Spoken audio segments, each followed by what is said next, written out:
Praise the Lord, praise the Lord. Hallelujah, hallelujah. Praise the Lord. యేసువా వందనం, యేసువా స్తోత్రం. Praise the Lord, praise the Lord. యేసువా వందనం, యేసువా స్తోత్రం. ఆత్మదేవా వందనం, ఆత్మదేవా స్తోత్రం. Praise the Lord, praise the Lord. దేవుని స్తుతించి ఆరాధించుటకు దేవుడు మనల్ని బహు గొప్ప సమయంలో ప్రతిరోజు వాడుకుంటున్నాడు. దేవుని ద్వారా దీవింపబడి, దేవుని ద్వారా వాడబడి, ఆయన సన్నిధిలో పాల్గొనడము అతి అతి మధురమైన సంగతులు మన జీవితంలో చోటు చేసుకున్నాయి. దేవుని లేని కృప, ఆయన మహిమ మనం నడిపిస్తుంది. ఆయన మహిమలో మనం జీవింతురుగాక. Praise the Lord, praise the Lord, praise the Lord. యేసువా వందనం, యేసువా స్తోత్రం, యేసువా వందనం, యేసువా స్తోత్రం. ఆత్మదేవా వందనం, ఆత్మదేవా స్తోత్రం. Hallelujah, hallelujah, hallelujah. Praise the Lord, praise the Lord, praise the Lord. యేసువా వందనం, యేసువా స్తోత్రం. ఆత్మదేవా వందనం, ఆత్మదేవా స్తోత్రం. హల్లెలూయా, హల్లెలూయా, హల్లెలూయా. నీ వైపే చూస్తున్నా, నిన్ను స్మరిస్తూ స్తుతిస్తున్నా. నీ వైపే చూస్తున్నా, నిన్ను స్మరిస్తూ స్తుతిస్తున్నా. యేసయ్యా స్తోత్రం, యేసయ్యా స్తోత్రం, యేసయ్యా స్తోత్రం, యేసయ్యా స్తోత్రం.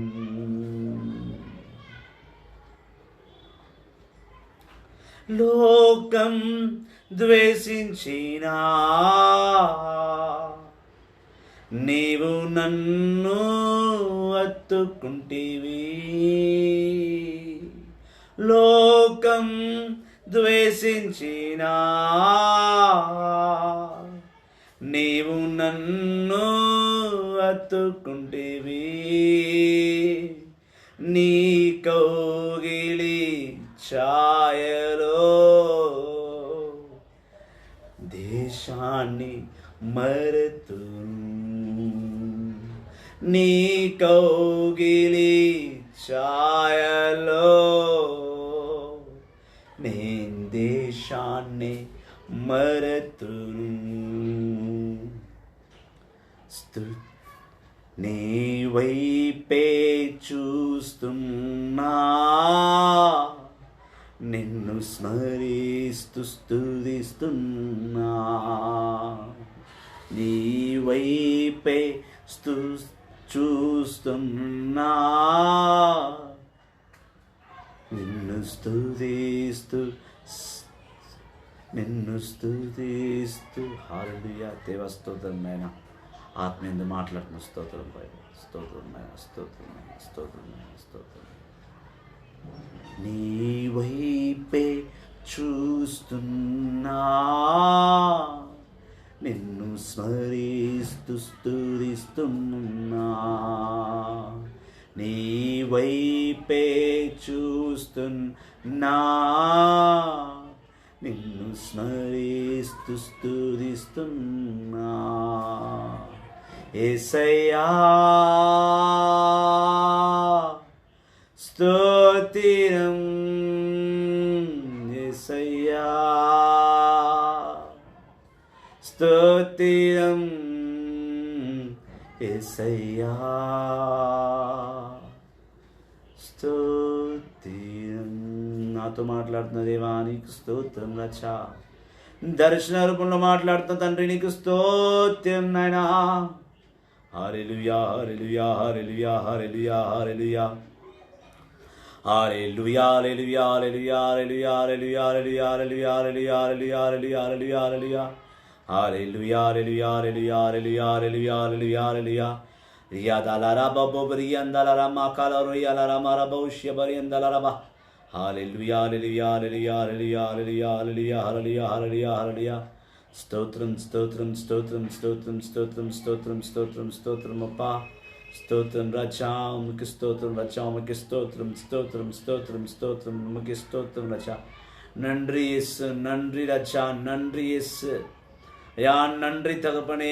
ஐயா எனக்கு உயிர் கொடுத்த ஆண்டவரே உமக்கு நன்றி. என்னை பாதுகாப்புற ஆண்டவரே உமக்கு நன்றி. என்னை கட்டி காப்பாற்றுற இறைவா உமக்கு நன்றி. எனக்காக உங்களோட உயிரை கொடுத்த இறைவா உமக்கு நன்றி. நன்றி ராஜா, நன்றி நன்றி நன்றி.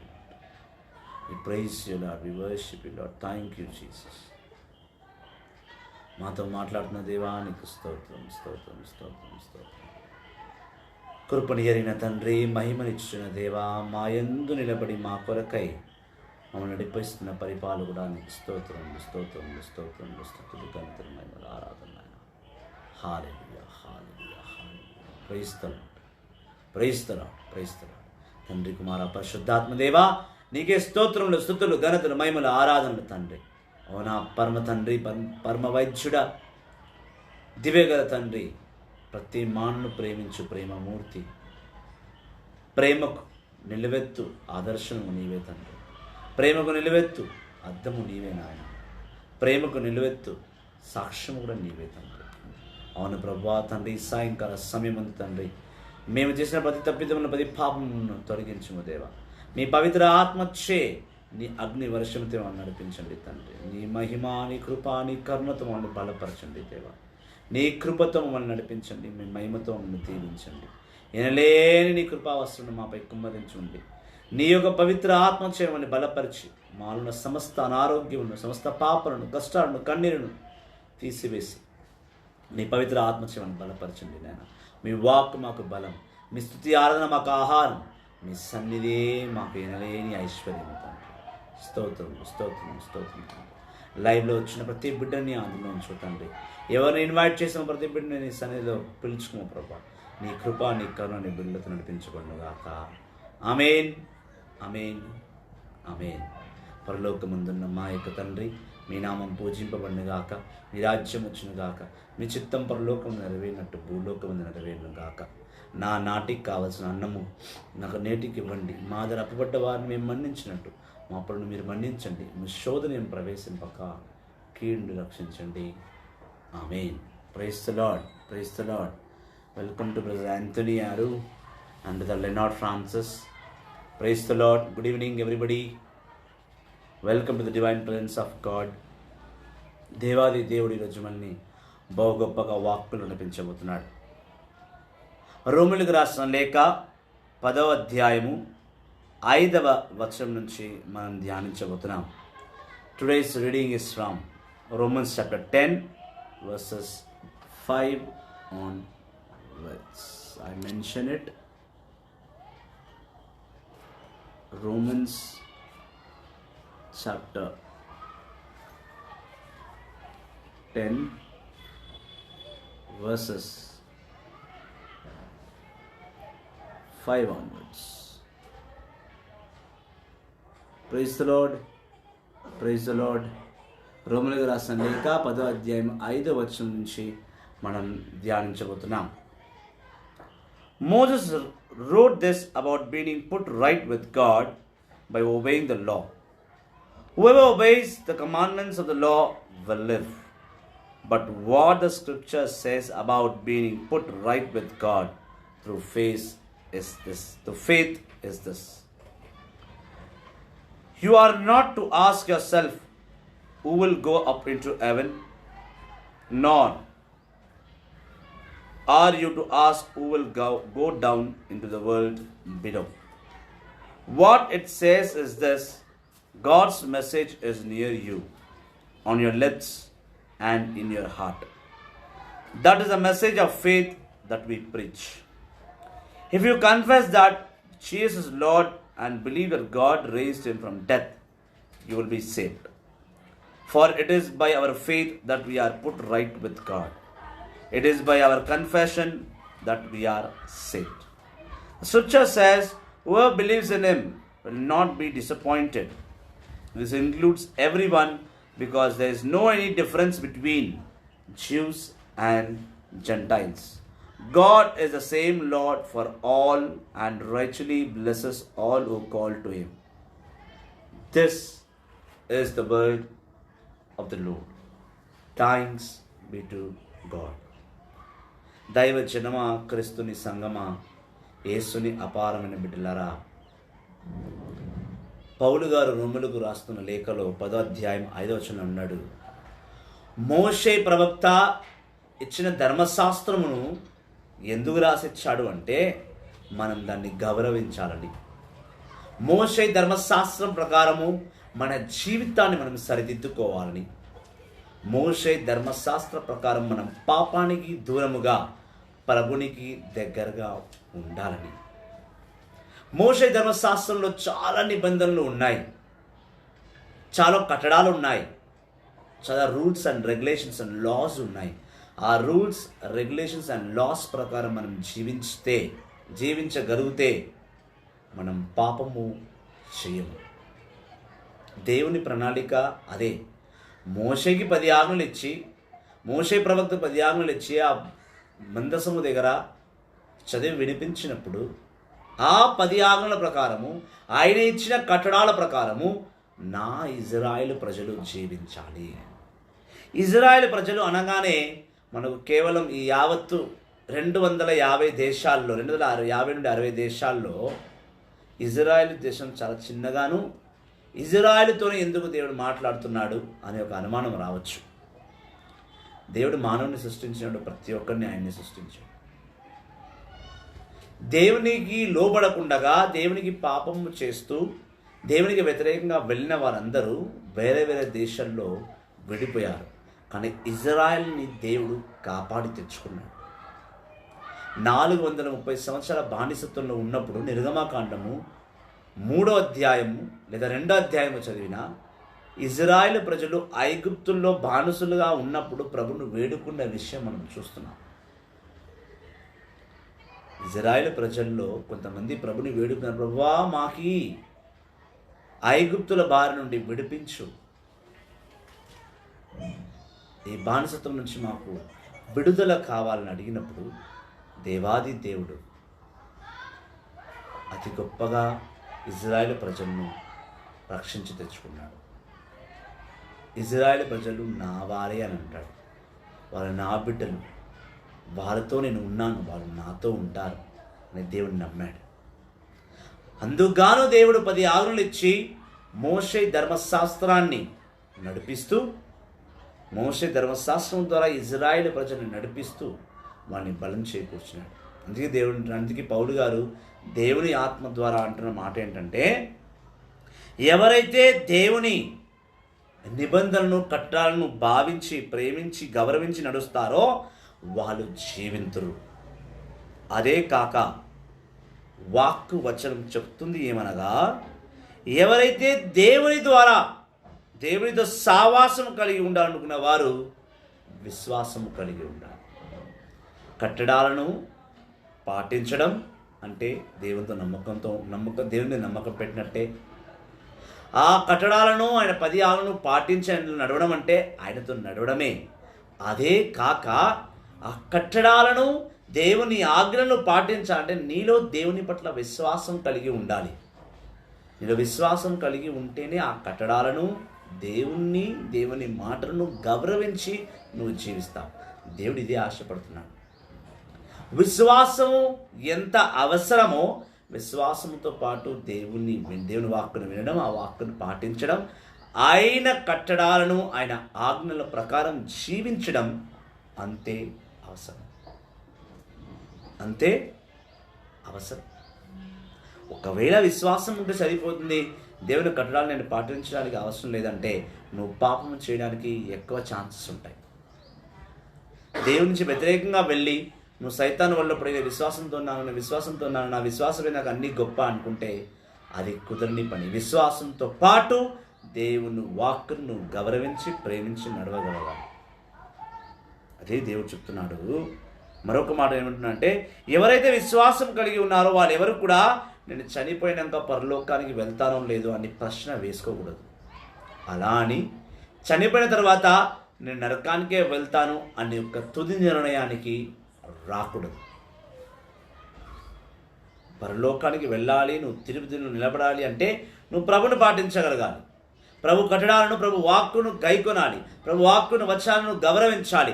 ఆయన వాక్కు వచనం ప్రకారం నువ్వు జీవించాలి. అలా కాకుండా నువ్వు వేరే పాపము లోకములో సైతాను మాట వింటే నువ్వు నరకానికే వెళ్తావని కూడా వాక్యం చెప్తుంది. అందుకే దేవుడు అంటున్నాడు, పౌలు గారితో అంటున్నాడైనా 8వ వచనం, what it says is this, God's message is near you, on your lips and in your heart. This is a message of faith that we preach. Yes, దేవుని సందేశం హృదయానికి చాలా దగ్గరగా ఉండాలి, హృదయంలోకి రావాలి. అదే విధముగా నీ నోటి మీద దేవుని స్తుతి, ఘనత, మహిమ, ఆరాధన, దేవుని వాక్కు నీ పెదాల మధ్య నుండి, నీ నోటి నుండి ప్రజలకు వెలువడబడాలి, ప్రకటింపబడాలి. అది దేవుని సందేశం. అది విశ్వాసగల సందేశం. విశ్వాసం ఒకటే ఉంటే సరిపోదు అంటున్నాడు దేవుడు. విశ్వాసంతో పాటు వాక్కు ఉండాలి. ఆ వాక్కును ప్రకటించగలగాలి. ఆ వాక్కును ప్రకటిస్తున్న నువ్వు ప్రభులో ఏకమై ఉండాలి. ప్రభునికి వ్యతిరేకముగా, ప్రభుకి సపరేట్గా వెళ్ళి నువ్వు జీవిస్తాను అంటే, లేదా నాలో విశ్వాసం ఉంది అది చాలు, నాకు వాక్యమే వద్దు, నేను బోధించను, నేను వాక్యమే నేను చదవను అని అనుకుంటే విశ్వాసము ఈ జీవితానికి సరిపోదు. విశ్వాసము దేవుని చేరడానికి తొలిమెట్టు. విశ్వాసంతో కూడిన వాక్కు ప్రభుతో నడుచుటకు ప్రతిమెట్టు. విశ్వాసము ప్రభునిలో తొలిమెట్టు, ప్రభునిలో విశ్వాసం ఉంచిన వాక్కుతో నడవడము ప్రతిమెట్టు. ఆయనతో నడవాలి, ఆయనతో సావాసం చేయాలి.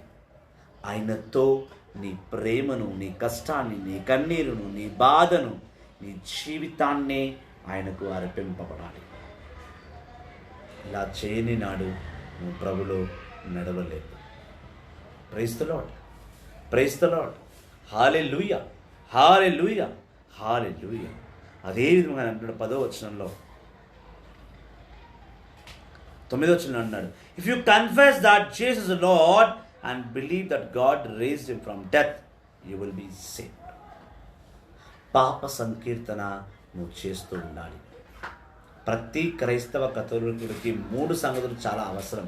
ఒకటి విశ్వాసము, రెండవది దేవుని వాక్కు, దేవునితో నువ్వు కలిసి ఉండడం, సావాసం అంటాం.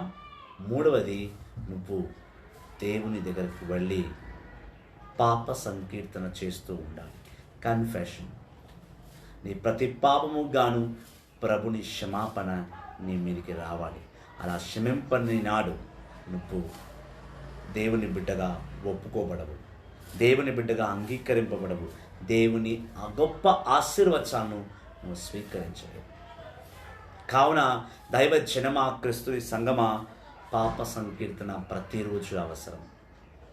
ఫాదర్ దగ్గరికి వెళ్ళి చేసిన పాప సంకీర్తన ఒకే అయితే, ప్రతిరోజు నువ్వు ప్రభు ముందు నిలబడి నీ పాపాలకు గాను, తెలిసి తెలియక చేసిన పాపాలకు గాను పాప సంకీర్తన చేసుకోవాలి. ప్రభుని అడగాలి, ప్రభువా నేను చేసినది పాపము, నన్ను క్షమించుడి, నన్ను క్షమించుడి, క్షమించుడి. నీ పాప సంకీర్తన నిన్ను ప్రభులోకి, ప్రభుని క్షమాపణ వైపు నడిపిస్తుంది. ఆ రక్షణ, ఈ 3 సంగతులు నువ్వు చేసినప్పుడు, ఈ 3 కార్యాలు నువ్వు చేసినప్పుడే నీకు ప్రభుని రక్షణ నీ మీదికి వస్తుంది. మొదటిది విశ్వాసం ఉంచు దేవుళ్ళో. రెండోది విశ్వాసంతో పాటు వాక్కు ఉండాలి జీవితంలో. వాక్కు అనగా దేవుని సావాసము. విశ్వాసము, దేవునితో సావాసము, దేవుని వాక్కు ఉన్నప్పుడు నువ్వు పశ్చాత్తాప హృదయంతో ప్రభు దగ్గరికి వెళ్ళి కన్ఫెషన్ చేయాలి. పాప సంకీర్తన. దేవుడు నీలో పాపమును సహించడు. నీలోని పాపాన్ని దేవుడు సహించడు. నిన్ను శుద్ధీకరిస్తాడు నువ్వు ఎప్పుడైతే పాప సంకీర్తన చేసుకుంటావు. ఈ 3 ఉంటేనే నువ్వు దేవుని స్వరాన్ని వినగలవు, దేవుని ఆత్మతో జతపరచగలవు, దేవుని ఆలోచనతో నీ ఆలోచన ఏకీభవించగలదు. ఈ 3 చేయని నాడు నువ్వు ప్రభుతో ఏకీభవించలేవు, ప్రభునితో కలిసి ఉండలేవు, ప్రభుని గౌరవించలేవు. ప్రభు ఈ 3 సంగతులను నీ నుండి స్పష్టంగా కోరుకుంటున్నాడు. అదేవిధంగా ఆయన అంటున్నాడు, రోమిలకు రాసిన లేఖ 10వ అధ్యాయం 11వ వచనం, The scripture says, whoever believes in me will not be disappointed. ఎవరైతే నాలో విశ్వాసం కలిగి ఉన్నారో, ఎవరైతే నాలో విశ్వాసం కలిగి జీవిస్తున్నారో వాళ్ళు ఎన్నటికి కూడా నిరాశలకు లోను కారు, వాళ్ళు డిసప్పాయింట్ అవ్వరు. ఇది నేను అనుకున్నాను, నాకు అది జరగలేదే అనే ఒక ఆలోచనకు నువ్వు రావు. దేవుణ్ణి నడిపిస్తాడు. దేవుని నడిపించాలి అంటే మనం నమ్మాలి. నమ్మదగిన వాడికి నమ్మదగిన దేవుడు ఆయన. కానీ నమ్మకం ఒకటే కాదు, నమ్మకంతో పాటు ఆయనతో సహవాసం కలిగి ఉండాలి, వాక్కు ఉండాలి, వచనం ఉండాలి. అప్పుడే ఆయన నువ్వు ఒప్పుకున్నట్టు. Praise the Lord, praise the Lord, hallelujah, hallelujah. యేసువా వందనం, యేసువా స్తోత్రం, యేసువా వందనం, యేసువా స్తోత్రం. Praise the Lord. అదే విధంగా అంటున్నాడు, this includes everyone because there is no difference between Jews and Gentiles. ప్రభుని నమ్మిన ప్రతి ఒక్కరిని దేవుడు చూస్తున్నాడు, ఆదుకుంటున్నాడు, రక్షిస్తున్నాడు, కాపాడుతున్నాడు. ఎందుకనంటే ఆయనకి ఎవ్వరు కూడా ఎక్కువ తక్కువ, పేద గొప్ప అని లేదు. అందుకే అంటున్నాడు, నేను అందరికీ సరి సమానమైన దేవుడను. God is the same Lord for all the ritual blessings, all who call to him. దేవుడు అందరికీ సరి సమానమే. ఆయనలో విశ్వసించిన ప్రతి ఒక్కరిని ఆయన చూస్తున్నాడు. వాళ్ళని నిరాశపరచడు. అనే విశ్వాసంతో పాటు వాక్కు కూడా ఉండాలి. వాక్కుతో పాటు క్షమించే మనస్తత్వము, క్షమాపణ కోరే గుణము నీలో ఉండాలి. అప్పుడే దేవుడిని దీవిస్తాడు. దేవుని దీవెన అంత సులభముగా దొరకదు. కొన్ని పాటిస్తే కానీ దేవుని దీవెన నీలోకి రాదు. నీలోకి దేవుని దీవెన రావాలి అంటే నువ్వు దేవుని పూర్తిగా ఒప్పుకొని ఆయన బిడ్డగా నువ్వు మారాలి. ఆయన బిడ్డగా నువ్వు మారాలి. ఆయన సన్నిధిలో ఆయన దీవెన గల బిడ్డగా నువ్వు కొనసాగించాలి. Praise the Lord, praise the Lord, hallelujah, hallelujah. యేసువా వందనం, యేసువా స్తోత్రం. అందుకే అంటున్నాడు రోమీయులకు రాసిన లేఖ 10వ అధ్యాయము 13వ వచనం, And the scripture says, everyone who calls out to the Lord for help will be saved. But now can they call to him for help if they have not believed? And how can they believe if they have not heard the message? And how can they hear if the message is not proclaimed?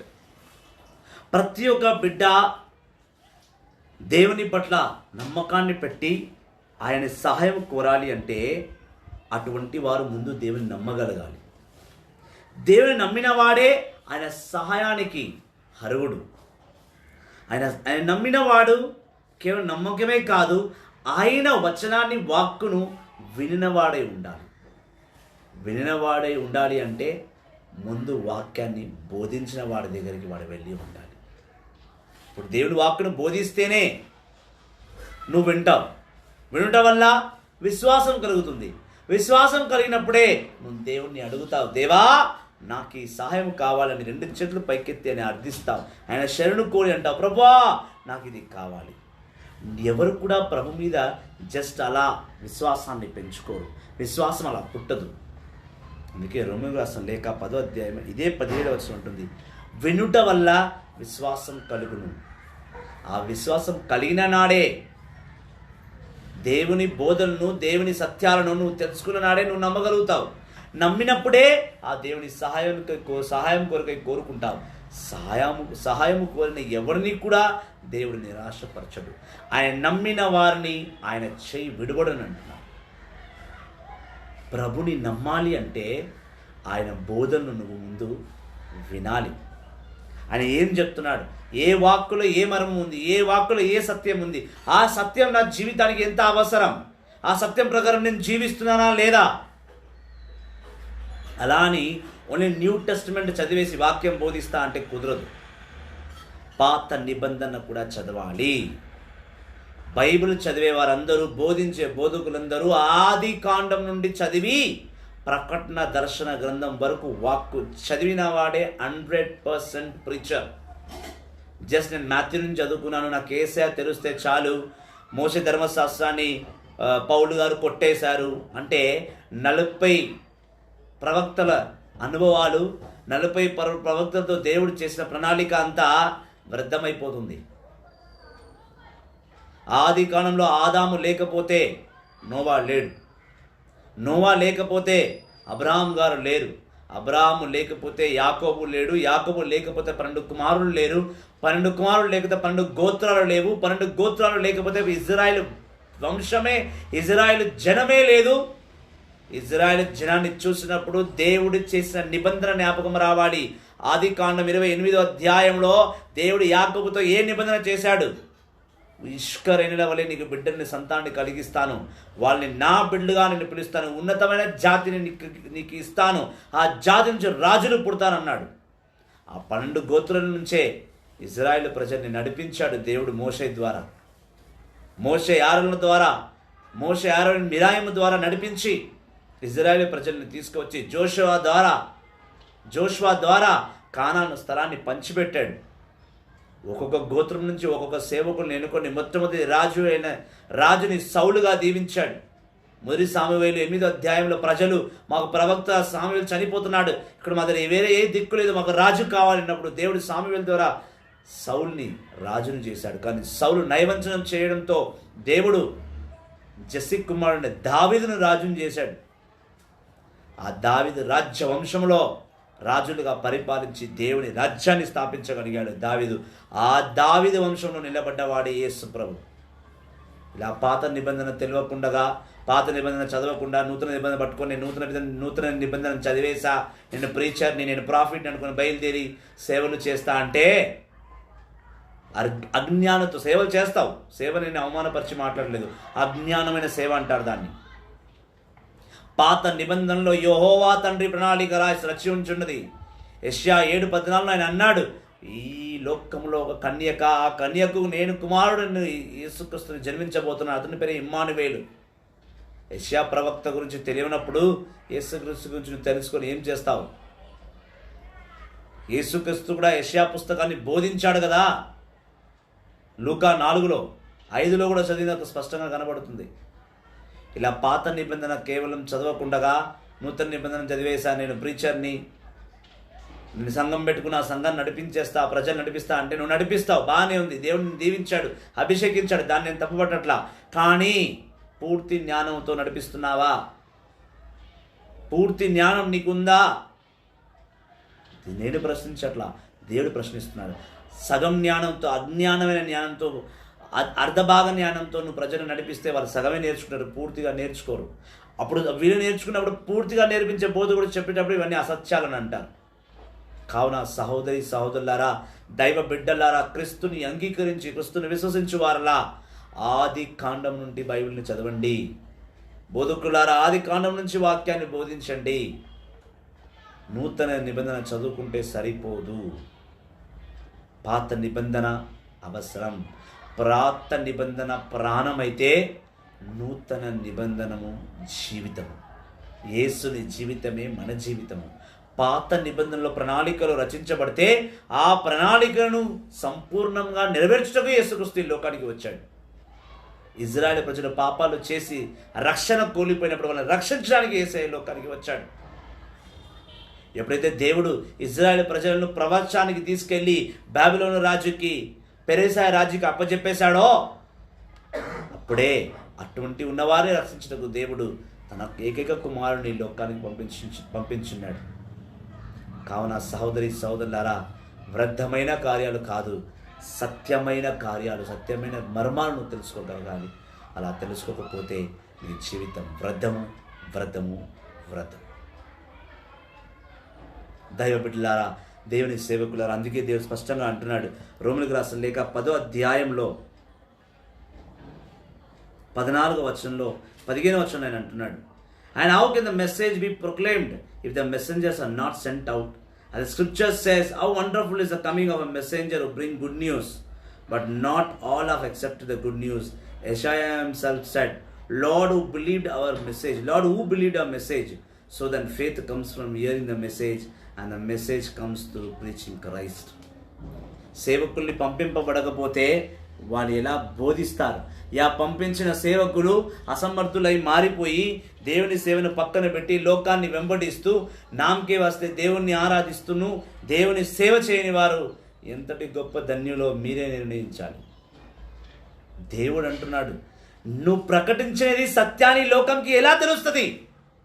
ఈ లోకంలో ఉన్నవారు ఎప్పుడు మారు మనసు పొందుతారు? నేను నిన్ను ఎన్నుకున్న కార్యం ఏమి, నువ్వు చేస్తున్న పని ఏమి? What have chosen you and what you are doing. సర్వసాధారణమైన వ్యక్తి దేవుని ఎరగలేని వాడు పాపం చేస్తే వాడికి క్షమాపణ లభిస్తుంది. అని దేవుడింటో తెలిసిన వాడు, దేవుడు అద్భుతాన్ని రుచి చూసిన వాడు, దేవుని వాక్కులో దిగినవాడు, దేవుని సేవ చేస్తాను సంఘాన్ని కట్టి సంఘాన్ని నడిపించేవాడు, కానీ శ్రమలకు చూసి ఏదో ఒక లోకాశల్లో పడిపోయి, ఎవరో మత్తులో పడిపోయి, ఎవరో మాటలకు లోబడిపోయి, ఎవరి మాటలకు ఇన్ఫ్లుయెన్స్ అయిపోయి, ఎవరి మాటలో విని లోక ఆశల్లో నీకు లోక రంగమైన పొలిటికల్లో సినిమాలో దిగిపోయి నువ్వు దేవుని విడిచిపెట్టేస్తే దేవుడు ఏ మేరకు నిన్ను దీవిస్తాడు? దేవుడు ఏ మేరకు నిన్ను ఉన్నతమైన స్థానానికి పెడతాడు? దేవుని ఉన్నతమైన స్థానానికి తీసుకువెళ్ళాడు. నిన్ను శాపముతో, పాపముతో, అనారోగ్యంతో నింపి నిన్ను మంచాన పడేస్తాడు. దేవుడితో నువ్వు ఏమాత్రం పరాష్కారాలు ఆడలేదు. అందుకే దేవుని వాక్కు చెప్తుంది, విశ్వాసం కలగాలి. ఒక వ్యక్తిలో విశ్వాసం కలగాలి అంటే వాడు దేవుని వాక్కును వినాలి. దేవుని వాక్కును వినాలంటే దేవుని వాక్కును బోధించాలి. దేవుని వాక్కును బోధించాలి అంటే బోధకులు ముందు బయటికి పంపబడాలి. వాళ్ళు పంపకపోతే వాళ్ళు చేయరు. ఈ ప్రపంచానికి వాక్కు అవసరం. ఈ ప్రపంచం విరిగి నలిగి ఉన్నది. ఈ విరిగి నలిగి ఉన్న ప్రపంచానికి వాక్కే సంపూర్ణమైన ఆధారము, ఆహారము, అన్నీ. బోధన చేయాలి బిడ్డలారా. అభిషేకిస్తులందరూ కూడా, the people who are anointed in God, you have to preach. If you don't preach,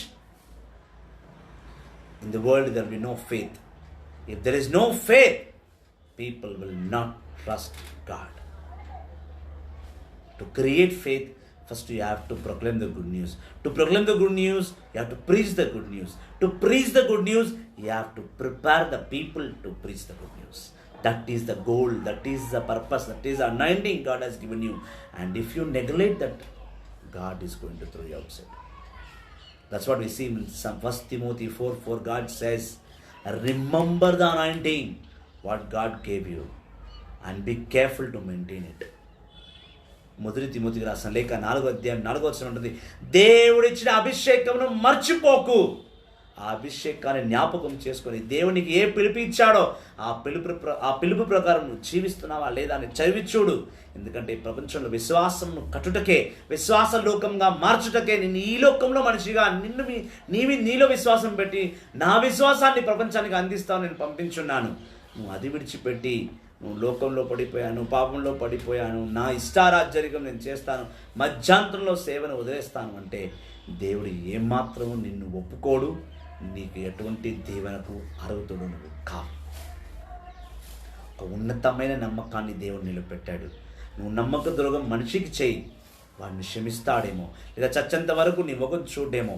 కానీ నువ్వు దేవునికి నమ్మక ద్రోహం చేస్తే కనుక పరలోకంలో, భూలోకంలో, పాతాళ లోకంలో కూడా నీకు స్థలం దొరకదు. ఎందుకంటే నువ్వు దేవునికి నమ్మక ద్రోహం చేస్తున్నావు, దేవునితో నయవంచన చేస్తున్నావు, దేవునికి మోసం చేస్తున్నావు. ఎందుకంటే నీ ఎంతగానో నేను నమ్మి ఈ లోకంలో మానవ రూపుడు ఇచ్చాడు, నీ ఎంతగానో నమ్మి నీకు దైవ కుటుంబాన్ని ఇచ్చాడు, నీ ఎంతగానో నమ్మి నీకు అభిషేకించాడు, నీ ఎంతగానో నమ్మి పరలోక రహస్యాలను నీ బుర్రలో జ్ఞానం రూపంలో పొందుపరిచాడు. ఇవన్నిటిని నువ్వు పక్కన పెట్టేసి యథావిధి తదా ప్రధా అన్నట్టు ప్రపంచాన్ని వెంబడిస్తున్నావు. ఆ ప్రపంచాన్ని విడిచిపెట్టి ప్రభులోకి రా. ప్రభు ఇచ్చిన ప్రణాళిక ఏంటో నువ్వు వెతుక్కొని చూడు. నీలో ఉన్న ప్రభుని నువ్వు వెతుకు. నీలో ఉన్న ప్రభుని నువ్వు వెతుకుతేనే నీ ప్రభు నీకు కనబడతాడు. నీ జీవిత ప్రణాళిక నీకు కనబడుతుంది. కేవలం విశ్వాసం ఒకటే ఉంటే సరిపోదు. విశ్వాసంతో పాటు వాక్కు వచనం కూడా ఉండాలి. వాక్కు వచనంతో పాటు పశ్చాత్తాప హృదయంతో పాప సంకీర్తన చేసే అలవాటు, ఆ దీవెన నీలో ఉండాలి. అప్పుడే నువ్వు విశ్వాసివి, అప్పుడే నువ్వు భక్తుడివి, అప్పుడే నువ్వు ఫాలోవర్వి, అప్పుడే నువ్వు బిలీవర్వి. దేవుని అభిషేకాన్ని కించపరిచినలా నువ్వు ఎన్నటికీ కూడా నువ్వు పైకి రాకపోవడమే పోగా నీ కుటుంబాన్ని కూడా నువ్వు అడగంటిస్తున్నావు, వాళ్ళని పాపంలో పడివేస్తున్నావు. దైవ బిడ్డ, యేసుని ప్రేమించుచున్న, యేసుని విశ్వసించిన క్రైస్తవ కథోలిక బిడ్డలారా, దేవుని విశ్వసించువారు ఆయన వాక్కును ప్రకటించాలి. ఆయన వాక్కును విన్నవాడే విశ్వాసము. వినుట వల్లనే విశ్వాసం కలుగుతుంది. వినాలి అంటే నువ్వు బోధించాలి. బోధించాలంటే బోధిస్తున్న వారిని తయారు చేసి వాళ్ళని ప్రపంచంలో పంపించాలి. నీ జీవితము జస్ట్ అలా స్టార్ట్ అయ్యి అలా ఎండ్ అయిపోవడం కాదు. నీ జీవితంలో చాలా ఉన్నాయి, అది నీకు తెలియట్లా. ఒక్కసారి చూడు, పరిశీలించి నిన్ను నువ్వు పరిశీలించి చూడు. నేను ఏంటి, ఈ లోకంలోకి నేను ఎందుకు వచ్చాను? నా జీవితంలో దేవుడు తల్లిని, తండ్రిని, అన్నను, తమ్ముడును, అక్కను, చెల్లెను, భార్యను, పెళ్ళి ఎందుకు పెట్టాడు? ఈ కుటుంబానికి ఎందుకు ఇచ్చాడు? ఈ కుటుంబంతో నేనేం చేయాలి? ఈ కుటుంబంని ఎటు విధంగా నేను ప్రభులోకి నడిపించబడాలి? ప్రభు ఈ కుటుంబాన్ని నడిపించడానికి పంపించాడా, ఈ కుటుంబాన్ని పరిపాలించడానికి పంపించాడని నిర్ణయించు. ఇక్కడ పరిపాలిస్తుంటే దేంతో పరిపాలిస్తున్నావు? ఆస్తితోనా, అంతస్తుతోనా, సంపదతోనా, సరి సంపదతోనా? అవి ఉంటాయా, పోతాయా? లేదా దేవునికి ఇచ్చిన కుటుంబంలో దేవుడా, భక్తియా, భయమా, విశ్వాసమా ఏంటి చూడు. నిన్ను నువ్వు పరిశీలించుకుంటే నీ చుట్టుపక్కల ఉన్న వారు నీ జీవితంలో ఎందుకు ఉన్నారు, ఏ కార్యం కొరకై ఉన్నారు, వాళ్ళతో ఏ కార్యం చేయించాలనేది నీకు అర్థమవుతుంది. ప్రియ సహోదరి, ప్రియ సహోదరుడా, దేవుడు చాలా నొచ్చుకొని చెప్తున్నాడు.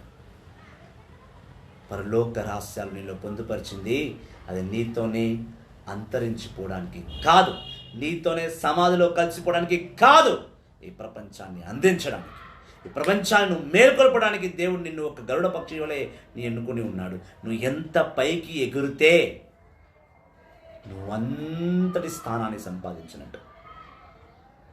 కాబట్టి దైవ జనమ, క్రీస్తుని సంగమా, యేసుని అపారమైన బిడ్డలారా, అందుకే కీర్తనకారుడు అంటున్నాడు,